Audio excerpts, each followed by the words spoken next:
এই ভর্তাটা যে এত পরিমাণে টেস্ট হয় না খেলে একদমই বুঝতে পারতাম না। তো প্রথমে আমি কচুরমুখিগুলোকে ছুলে পরিষ্কার করে ধুয়ে নিয়েছি। এরপরে পরিমাণ মতো জল দিয়ে দিলাম সিদ্ধ হওয়ার জন্য। এতে দিয়ে দিলাম কুচনো পেঁয়াজ, তারপরে আস্ত রসুনের কোয়া, লবণ, হলুদ, মরিচের গুঁড়ো দিয়ে সিদ্ধ দিব। আর সিদ্ধটা এমনভাবে দিতে হবে যেন জলটা শুকিয়ে যায় আর কচুরমুখিটা সিদ্ধ হয়ে যায়। কচুরমুখিটা ফুটতে শুরু করে দিয়েছে আর আমি একটু দেখতেছি কতটুকু সিদ্ধ হয়েছে। তো জলটুকু শুকাইতে শুকাইতে কচুরমুখিটা সিদ্ধই হয়ে যাবে। তো এই তো এর মধ্যেই সিদ্ধ হয়ে গেছে, কচুরমুখি থেকে একদম জলটা শুকিয়ে গেছে আর নিচে দিয়ে একটা পোড়া পোড়া ভাব চলে আসছে।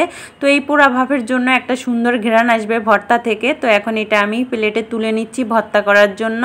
এই রেসিপিটা খুবই মজা হয়, মানে গরম গরম ভাতের সাথে একটু ঝাল ঝাল করে ভর্তাটা করলে সেই লেভেলের একটা টেস্ট আসে।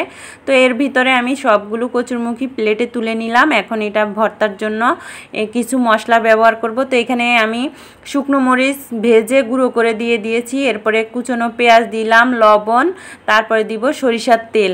এখন সিদ্ধ করা কচুরমুখিগুলোকে একটু চটকে নিব আর সবগুলো মশলার সাথে মিশিয়ে নিব, মানে পেঁয়াজ তেলের সাথে ভালো করে মেখে নিব। ভর্তা যেরকম নর্মালি করে সেরকমভাবেই ভর্তা করে নিয়েছি। চাইলে এখানে কাঁচামরিচ কুচি, ধনেপাতা কুচি দিয়ে ভর্তাটা মাখানো যেত। যেহেতু আমি শুকনো মরিচ দিয়ে ভর্তাটা অনেক ঝাল ঝাল করে করেছি তার জন্য আর কাঁচামরিচটা আমি দিলাম না। তো এই ভর্তা করা হয়ে গেছে, এখন খেয়ে দেখার পালা। তো গরম গরম ভাত নিয়ে নিয়েছি আর এখানে কচুরমুখির ভর্তা নিয়ে নিয়েছি।